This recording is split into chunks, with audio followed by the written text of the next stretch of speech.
A Cartomante e o Lobisomem Parte 7. Esmeralda. Samuel ainda estava com o celular na mão, falando com a pessoa do outro lado, mas eu ouvi muito bem dizer que Malúcia havia sumido. Minha cabeça pulsava e eu sabia que eram os mentores querendo me avisar algo sobre ela. Precisava me concentrar e foi o que fiz. Saí da casa onde estávamos e pisei descalça na grama, procurando mentalizar o Altíssimo. E assim o fiz. Não sei quanto tempo fiquei daquela forma, mas senti a presença de um dos meus guias me dizendo: se acalme, ela está segura agora. Agradeci as palavras abençoadas e já estava entrando na casa de Samuel, quando o vi parado na porta, me olhando. Parei, encarando-o, não sabia a reação dele quando eu contar o que me disseram. Algum recado?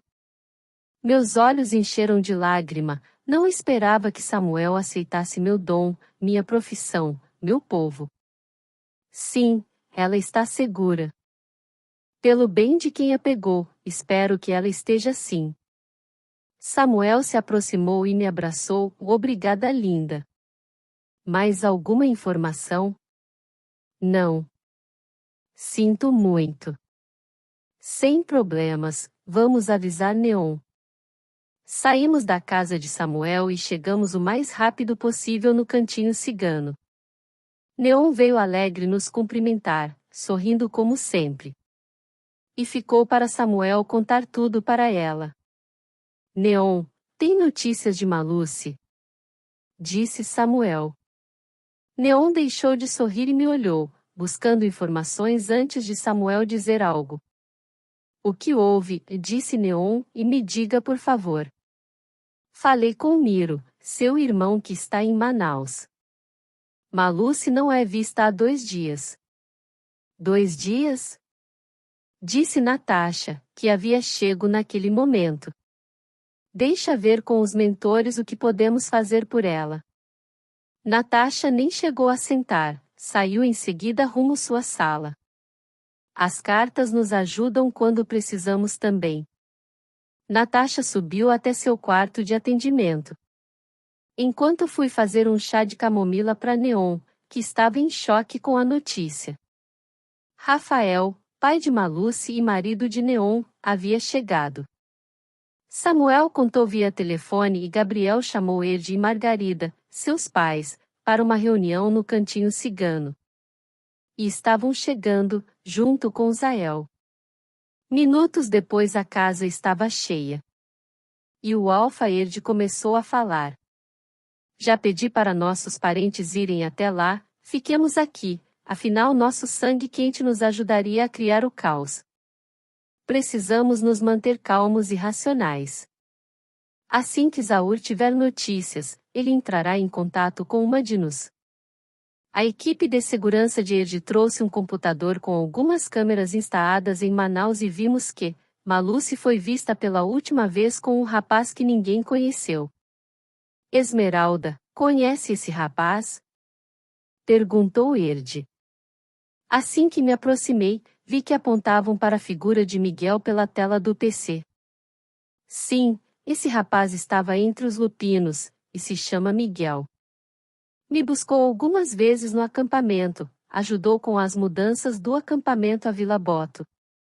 Sempre muito atencioso. Realmente achei que fosse um de seus filhos. Ed fotografou a imagem e jogou no sistema de segurança que ele possuía. A informação veio sem segundos. E Ed contou a nós. Nome dele é Miguel Arcanjo dos Santos, tem 25 anos, foi oficial de infantaria no Exército Brasileiro, e hoje atua junto à Discovery. Sofreu um acidente em missão e foi salvo por um lupino. Ainda considerado oficial com honrarias. Ed fez silêncio, enquanto lia mais algumas informações. E disse, um dos tios dele está aqui em BH, ele é pastor da igreja. Vamos até lá? Pai, o que o tio dele tem a ver com o que ele faz? Disse Zael. Uai, não encontrei paradeiro dos pais dele, os tios podem responder caso o pai não venha. Certo. O silêncio se fez no ambiente, sinal que todos concordavam. E assim Zael e Gabriel se encaminharam para a casa do tio de Miguel. Enquanto isso, estaria ao lado de Neon, que não demonstrava reação ainda. Minutos depois Natasha desceu as escadas, e fui ter com ela. Neon estava ainda sem reação. Cada um reage como pode a situações extremas, uns gritam, uns xingam. Neon só se calada. Estava reunindo forças contra pensamentos negativos. Em nossa cultura, pensamento tem poder. Se você tem medo de algo, isso te acontece. Neon procurava pensar que Maluce estivesse a salva. Natasha sentou ao lado de Neon, segurou sua mão com carinho, e disse: Ela está vindo para cá. Não se preocupe. Não é o que parece. Foi então que Neon desabou no choro. Natasha a abraçou e me mantive à distância. Por mais que as considerassem irmãs, elas eram irmãs de sangue. Nisso, um alarme soou onde ele estava e disseram que em Manaus estavam acontecendo alguns ataques de canis naquele horário.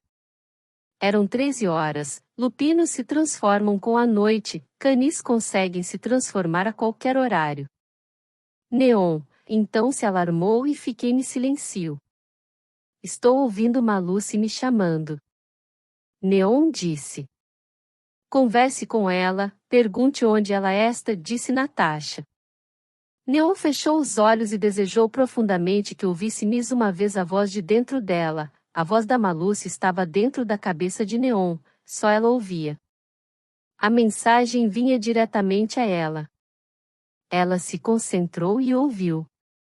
Mãe, estou dentro da gruta de Cordisburgo. Neon repetiu as palavras e silenciou. Foi Erde quem disse. Se ela está em Cordisburgo, ela está a menos de 2 horas daqui. Vamos até lá e buscamos ela. Eu vou junto. Disse Neon já com a bolsa em mãos. Não, acho ideal que fiquem aqui sem segurança. Minha filha está lá fora, sozinha ou sabe-se lá com quem. Eu não tenho psicológico para ficar aqui, Erde. Eu te compreendo, menina, mas o fato é que é perigoso. Deixe Gabriel chegar. Falamos todos. Já estou aqui, e Gabriel entrava naquele momento, não tinha ninguém na casa do pastor. Seja onde forem, vamos juntos, amor, disse Rafael abraçando carinhosamente sua esposa. Então vamos em mais pessoas, vamos em mais carros. Disse Zael. Acho que não será preciso, eu disse. Todos me olharam até que uma vozinha se fez presente. Oi pessoal, era Maluce entrando pela porta da frente junto com Miguel, e cheguei. A casa ficou em silêncio por alguns segundos. Todos estavam chocados com a presença da menina ali, uma vez que as mensagens chegavam à sua mãe. Pessoal, estou aqui, disse Maluce. E todos resolveram falar ao mesmo tempo. De onde você veio? Disse Neon correndo para a filha, quase pegando ela no braço. Vim pra cá com Miguel, que me ajudou a... Nesse momento, e somente nesse momento notaram a presença de Miguel no recinto. Os lupinos presentes que, até então, se mantinham calmo, ficaram extremamente nervosos e descontrolados diante da figura mediana de Miguel. Foi Gabriel quem se aproximou de Miguel rapidamente, pegando pelo pescoço e levantando acima do chão, contra a parede. O que fez com minha filha? Disse Gabriel, com olhos clareando, mesmo sendo 16 horas e para a transformação seria necessário a noite alta. Eu a ajudei, disse Miguel com dificuldade. Eu vi a cena, e pulei sobre o braço de Gabriel, tentando ajudar Miguel, em vão. Me solte, Esmeralda. Disse Gabriel, furioso. Ele é inocente, Gabriel. Solte ele, deixe ele explicar. Maluce vendo a cena, correu para ajudar Miguel, junto comigo. Solte ele, pai, ele me ajudou contra os canis. Ele trabalha na Discovery, disse Erd. Sim, trabalhava, até colocarem sua família em risco. Disse Miguel com dificuldade. Quando Rafael finalmente soltou Miguel, já estava cercado pela família Álvares. Miguel teve um pouco de dificuldade em retornar à voz, devido à pressão que Rafael fez em sua garganta. Assim que se recuperou, eu já estendi um copo com água a ele. Minutos depois, com os ânimos mais calmos, Aede perguntou a Miguel: O que está havendo? Lucius é o líder da Discovery no Brasil, e pediu o extermínio da família Álvares. Erde estreitou os olhos pensativo, e disse: Lucius é um canis, como pode estar na Discovery? Sim, ele é o alfa canis no Brasil. E quer o extermínio de todas as famílias Lupinos começando pela sua. Mas, você sendo agente Discovery, por que está nos ajudando? Perguntou Zael. Miguel sorriu e ficou levemente vermelho. Porque ele tem interesse em alguém, e eu disse. Rafael pegou pelo pescoço de Miguel novamente pressionando contra a parede. Larguem ele, disse uma voz masculina vindo da porta. Todos se viraram ao mesmo tempo e vimos Omar à porta, com mais 2 rapazes. Ele nos ajudou.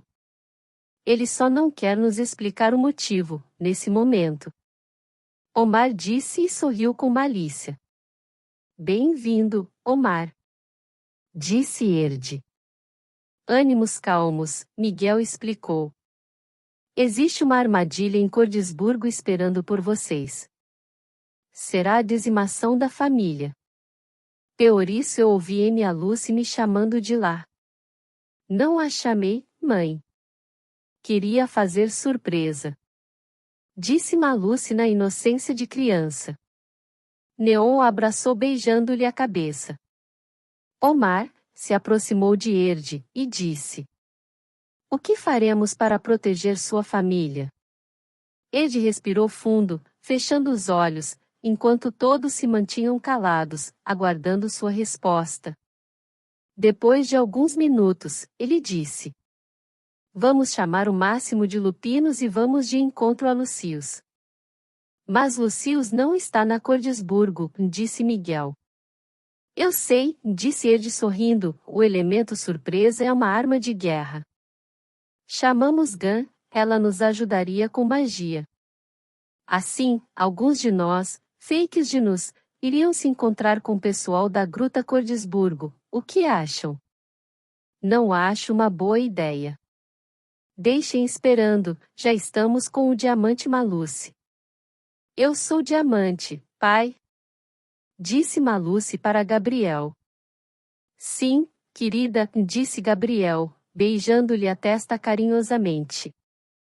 Maluce sorriu, entendia pouca sobre a situação. Seguimos nossas vidas. Aumentamos a proteção. Essa é minha sugestão, disse Omar, mais respeito que decidirem, Erde. Todos Álvares se olharam em uma conversa silenciosa e Erde disse: Concordamos.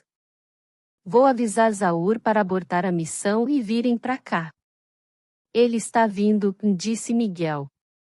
Os Álvares sorrindo, entendendo de imediato o motivo de Miguel ter salvo Maluce.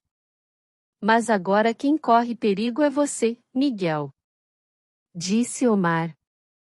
Sim, precisamos proteger você, disse Erde. Miguel baixou cabeça, respirou fundo e disse: Eu vi a família Álvares ajudando muitas pessoas, sendo ou não lupino, sendo ou não canis, e achei uma injustiça muito grande colocar os Álvares na lista de dizimação. A Discovery é um bom lugar para se trabalhar, mas não é um lugar justo. Eu tinha um cargo lá dentro, sei como tudo funciona. Posso ajudar com meus conhecimentos.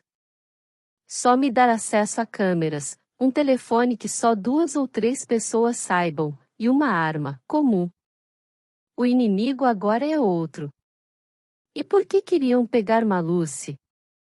Perguntou Gabriel, com raiva.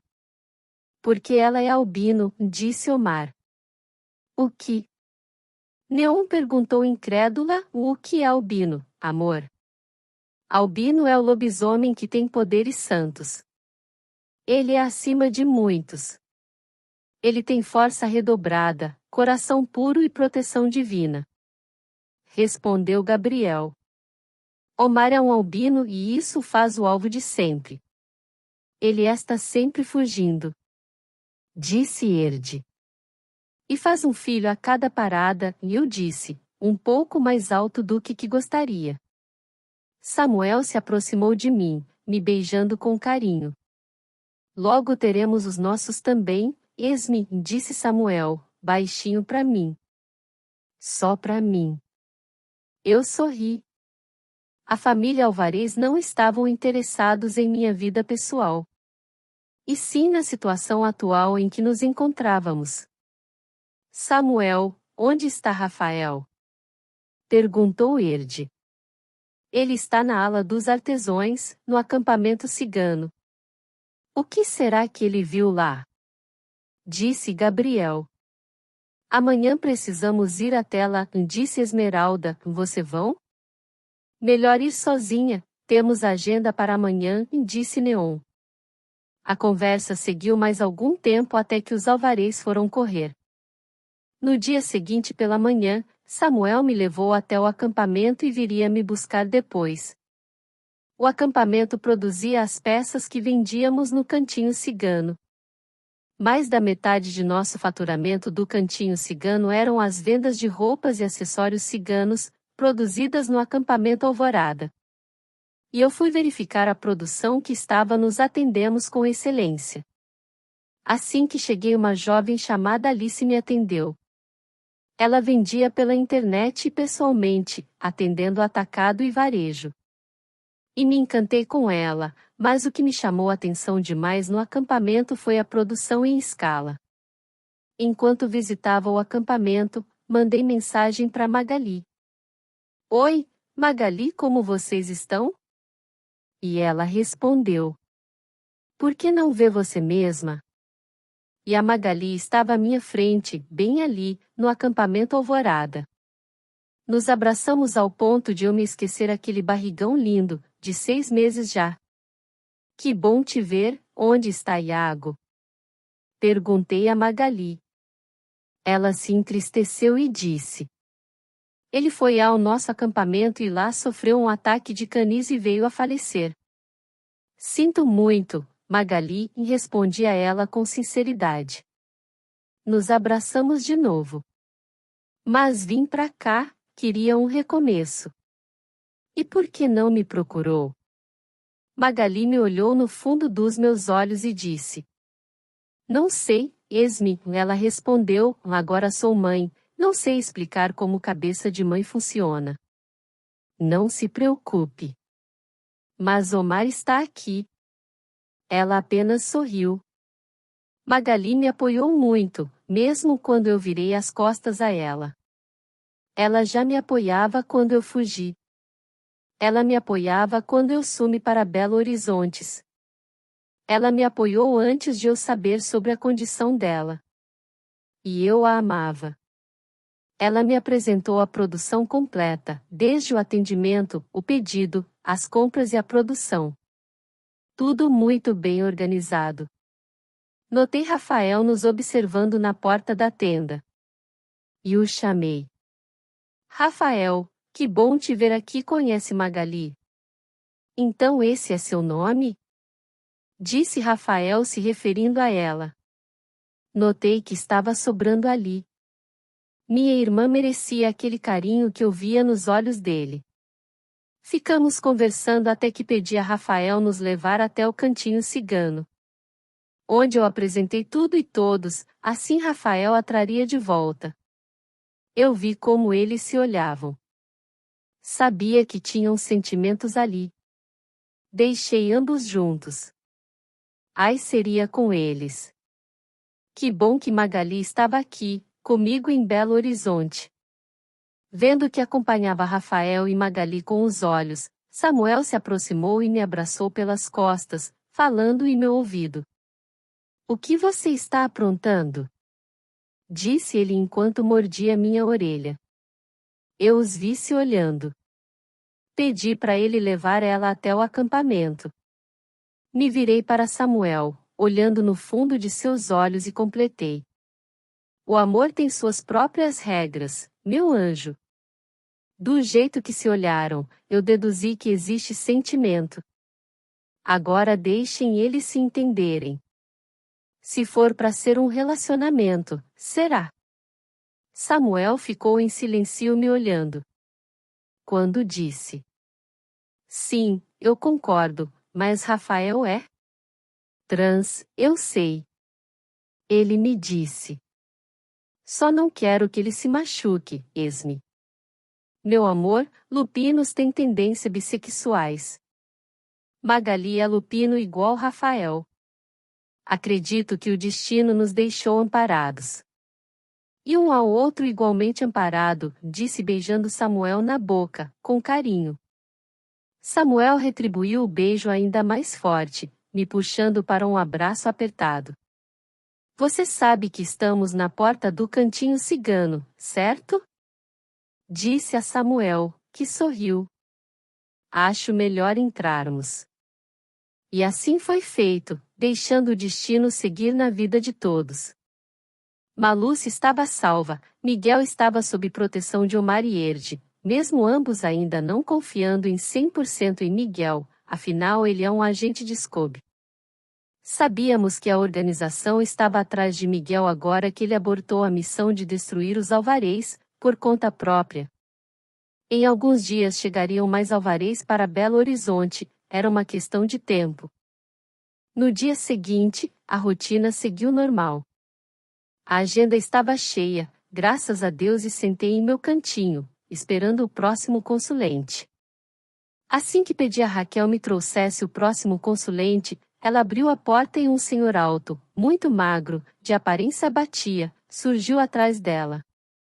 Raquel o convidou a entrar enquanto levantei e fui ter com o senhor, que me olhava estranho. Atendi um senhor chamado Carlos. Entrou na sala de atendimento muito tenso, o que eu não estranhei. A maioria que procurava-nos estava sempre tenso. Carlos vestia um colete de tricô, mesmo estando calor. Iniciei os atendimentos abrindo o baralho cigano e pedindo para Carlos cortar em 3 partes. Mas ele estava olhando para a parede ao meu lado. Senhor, por gentileza, corte o baralho. Assim, desculpe. E foi nesse momento que eu vi um brilho em sua roupa, e notei que ele movimentava esse brilho para todos os lados. Parecia ser uma câmera de vídeo, porque ele movimentava em todo o ambiente, fingindo incômodo com a cadeira. O atendimento seguiu e eu demonstrei o máximo de normalidade possível. Mas estava tensa. Assim que terminamos, ele agradeceu, pagou e saiu da minha sala. O acompanhei até a porta mesmo com protestos dele. Assim que ele saiu, pedi para chamarem Miguel. Em 20 minutos estava com Miguel em minha sala. Que bom que chegou, pedi para falarmos a SOS porque estou com um mau presságio. E ainda mais porque o senhor que acabou de sair daqui estava estranho. Vi um brilho em sua roupa ao qual ele movimentava o tempo todo ao redor. Miguel pensou alguns instantes e perguntou: como ele era? Alto, cabelos levemente grisalhos, estava muito tenso, usava roupa de frio mesmo estando quase 40 graus. Ele tinha um brilho aqui, disse mostrando o peito onde eu havia visto o brilho no Sr. Carlos, e ficava apontando por todo o ambiente. Miguel pensou alguns segundos e disse: tem câmeras aqui? Sim, coloquei escondido delas. Vou te enviar as imagens. Me passa seu número que envio já. E assim o fiz. Assim que ele recebeu as imagens e ampliou o rosto do rapaz, ele disse: este é Ivan, trabalha para Lucius. Vamos nos organizar, agora, porque haverá uma invasão nas próximas horas. Eu sabia que tinha algo errado, disse a Miguel. Ele estava levantando da cadeira, quando voltou e disse: Por que confia em mim? Porque você sente amor por ele. E por mais que saibam sobre isso, eles ainda não sabem o quanto. Você sabe de mim? Sim, sou cigana, pequeno gafanhoto. Eu vi seus olhos quando o nome dele foi dito. Nome de quem? De Zaur. Disse a Miguel, olhando detalhadamente a transformação de seu rosto se abrindo para um sorriso carinhoso. Sim, você está certa. Obrigada por confiar em mim. Miguel disse e estava saindo, quando eu comentei. Nos protega, por favor. Ele confirmou e saiu da minha sala, encontrando Samuel do lado de fora, com o senho fechado. O que ele fazia aqui? Miguel estava andando apressado quando disse, quase descendo as escadas.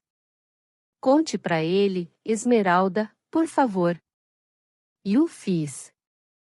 E toda uma missão foi montada em poucas horas. Eram 17 horas quando a porta abriu, entrando mais um cliente.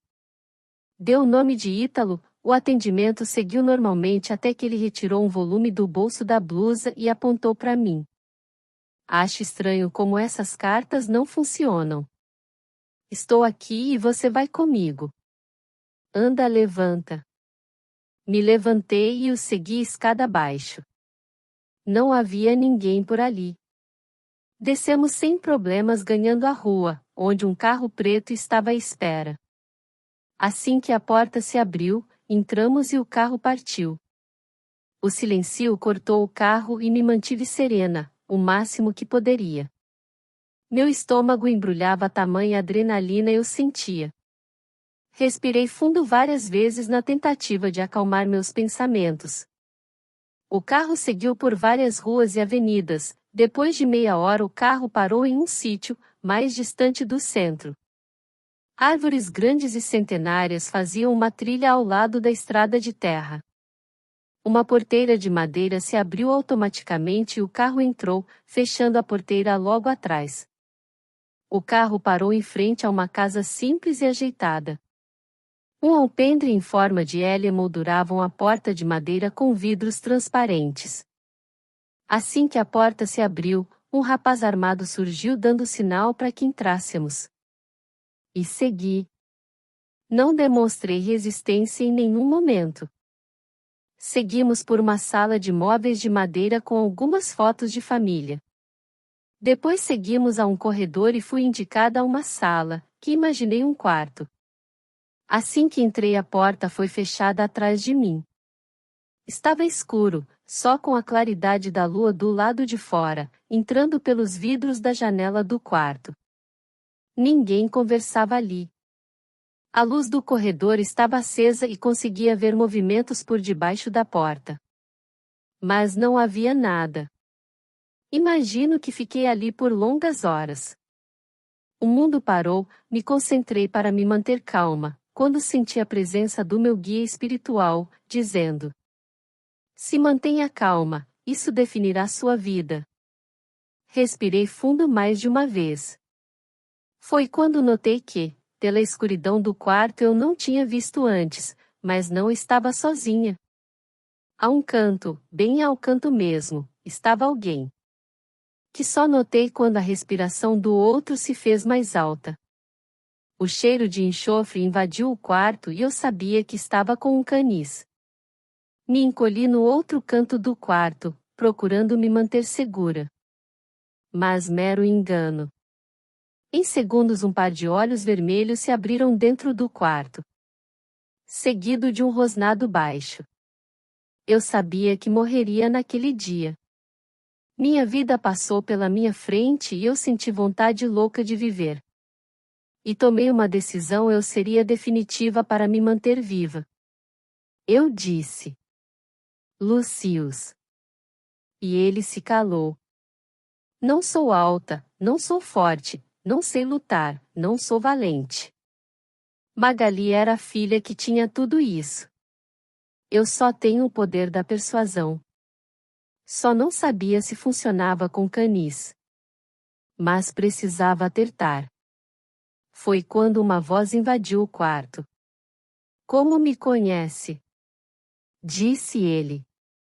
Miguel foi ver a sorte, e saiu sobre você e menti. Deus me perdoaria, com certeza. E o que as cartas disseram sobre mim? Havia conseguido a atenção dele, precisava dar meu melhor. Não sabia quantas chances eu teria. Então, respirei fundo e disse. As cartas disseram que Omar e você são irmãos. Ele nasceu congenhativo e você procurou um modo de se tornar lobisomem também. E procurou uma bruxa que o tornou assim. Mas mesmo com esse poder todo, você queria mais. Então entrou para a Discob. Me calei por uns segundos, analisando o efeito das minhas palavras sobre Lucius. Mas ele se manteve calado. Então continuei. Agora, o que me intriga é, por que me sequestrar? Acha que isso é um sequestro? Disse ele, sombriamente. E não é? Respondi meio insegura. Não. Não temos a pretensão de te devolver. Então, perguntei. Então, o que? Disse Lúcius. Se não vou me devolver, o que será de mim? Não é assim que trata seu tio, querida. Disse Lúcius com ironia. Queremos que fique conosco, e nos ajude com seus dons. Sério? Disse surpresa com a declaração. Não. Ainda não sabemos o que faremos, mas você não volta mais à sua antiga vida. Imaginei que ele estaria jogando comigo. Por isso me calei. O sequestro pode ocorrer por motivos políticos. Um grupo sequestra uma ou mais pessoas importantes e as usam como moeda de troca para forçar um governo a libertar presos políticos. Estava acontecendo uma guerra silenciosa, sabíamos disso. Mas por que me sequestraram? Só a mim? Precisava tirar mais informações com Lúcius. Então perguntei. Quem mais está aqui? Lúcius riu alto. Você é detetive? Não, nem tenho domingo. Então por que tantas perguntas? Disse Lúcius. Só para afastar o tédio, respondi. Estava começando a ficar com medo. Já estava ali há algum tempo, no escuro com um canis transformado, conversando comigo. Mas estava claro que eu não era a predadora ali. Eu era a presa. Lúcius começou a caminhar acompanhando as paredes. Está entediada? Perguntou ele. Claro que não estava entediada, estava com medo, com muito medo eles. E quanto mais tentava me acalmar, mais ele provocava meus instintos de sobrevivência. O quarto ainda estava escuro, mas meus olhos haviam se acostumado com a pouca luz, e conseguia ver o contorno do corpo do canis. Era grande e caminhava com 4 patas.